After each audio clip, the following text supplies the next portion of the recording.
여러분, 사도 바울 하면 보통 어떤 이미지가 떠오르시나요? 아마 엄청나게 깊은 신학적 진리를 선포하는 위대한 사도의 모습이 가장 먼저 생각나실 텐데요. 그런데 말이죠.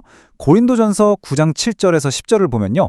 바울이 아주 치밀하고 현실적인 논리가의 모습을 보여줍니다. 오늘은 노동, 정당한 보상, 그리고 사역자 지원에 대한 바울의 이 탁월한 논리를 우리가 함께 해독해 보려고 합니다. 자, 이 텍스트 해설을 통해서 바울이 전하는 놀라운 메시지의 진짜 깊은 의미를 파헤쳐보겠습니다. 바로 시작해볼까요? 오늘 우리가 따라갈 로드맵입니다.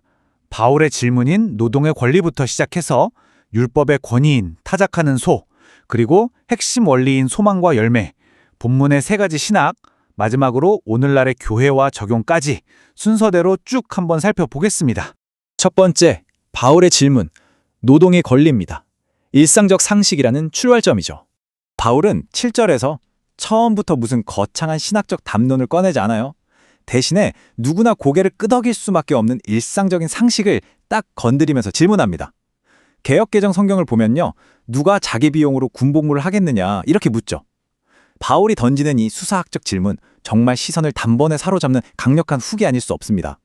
근데 이 질문이 결코 부정적인 의미가 아니에요.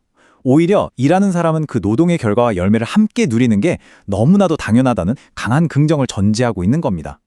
상식적으로 생각해봐도 자기 돈을 내어가며 군대에 가는 사람은 없잖아요.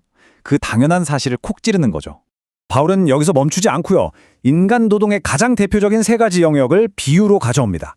첫 번째는 전쟁에 나가는 군인, 두 번째는 포도원을 심고 농사를 짓는 농부, 그리고 세 번째는 양떼를 치는 목자입니다. 이 세 가지 직업, 고대 사회를 지탱하는 정말 기초적인 분야들이잖아요. 바울의 요점은 아주 심플하고 명확합니다. 포도를 심은 사람이 포도를 먹고 양을 치는 사람이 양의 젖을 먹는 것처럼 그게 어떤 분야의 노동이든 정당한 보상은 아주 자연스러운 권리라는 거예요. 그러니까 복음을 전하는 사역 역시 마찬가지로 정당한 보상이 뒤따라야 한다는 걸 아주 자연스럽게 암시하고 있는 겁니다. 다음으로 율법의 권위, 타작하는 소입니다. 인간의 실용주의를 넘어서는 대목이죠. 자, 이제 8절로 넘어가면서 바울이 기여를 한 단계 확 높입니다. 그냥 세속적인 상식이나 실용주의에만 머물지 않고요. 자신의 주장을 훨씬 더 높고 절대적인 권위로 끌고 갑니다. 개역개정 성경 신명기 25장 4절에 나오는 곡식 떠는 소의 입에 망을 씌우지 말라는 모세의 율법을 정확하게 딱 인용하는 거죠. 다시 말해서 사역자가 지원을 받는 건 그냥 사람들끼리 합의한 게 아니라 하나님께서 직접 계시하신 율법의 말씀이 강력하게 뒷받침하고 있다는 걸 선포하는 겁니다. 그럼 여기서 한 가지 궁금증이 생기죠. 하나님은 정말 소들만 걱정하셔서 이 율법을 주신 걸까요? 9절에서 바울이 그 의미를 아주 명확하게 밝힙니다. 사실 이 구절은 전통적으로 동물을 향한 배려 정도로만 이해되어 왔는데요. 바울은 거기서 한 걸음 더 깊이 들어갑니다. 하나님의 궁극적인 의도는 단순히 동물 복지에 머무는 게 아니라는 거예요. 수고하고 땀 흘리며 노동하는 존재라면 그게 누구든지 간에 노동의 결실을 누려야 한다는 거죠. 아주 보편적이고 광범위한 노동과 보상의 원리를 확립하고 계신 겁니다. 세 번째 파트, 핵심 원리인 소망과 열매입니다. 오직 우리를 위하여 기록된 말씀이죠. 여기서 바울 논증의 진짜 놀라운 클라이맥스가 등장합니다. 바울은 이 구약의 율법이 다름 아닌 우리를 위하여 기록되었다고 단언하거든요. 20절에서 가장 핵심적인 단어가 뭔지 아시나요? 바로 소망입니다. 밭가는 자와 타작하는 자는 소망을 가지고 일해야 한다는 거예요. 노동은 결코 힘만 빼고 끝나는 절망적인 강제 노역이 아니라는 거죠. 바울은 사역과 노동을 아무런 보상 없이 일방적으로 쥐어짜 내기만 하는 희생으로 보지 않았습니다. 오히려 정당한 결실을 함께 나눌 것을 기대하면서 기쁘고 벅찬 마음으로 하나님과 파트너십을 맺는 과정으로 정의하고 있어요. 와, 정말 아름다운 관점 아닙니까? 네 번째, 본문의 세 가지 신학, 바울의 논리 종합하기입니다.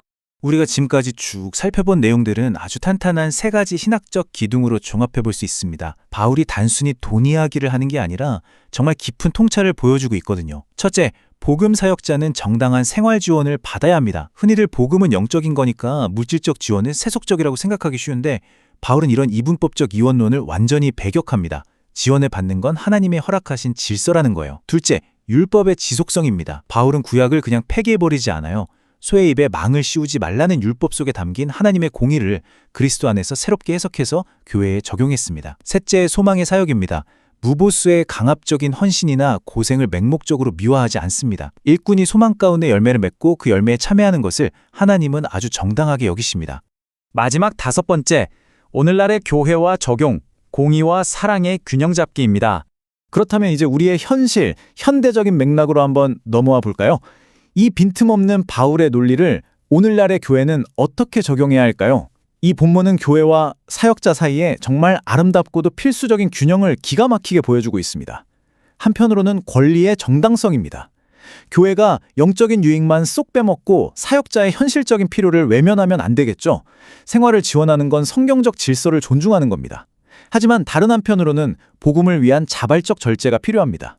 사역자는 정당한 권리를 분명히 알되 그게 자칫 탑욕이나 당연한 특권의식으로 변질되지 않도록 복음을 위해 스스로 그 권리를 제한할 줄 알아야 한다는 거죠. 권리의 정당성과 자발적 절제, 이 두 가지가 완벽한 균형을 이뤄야 합니다.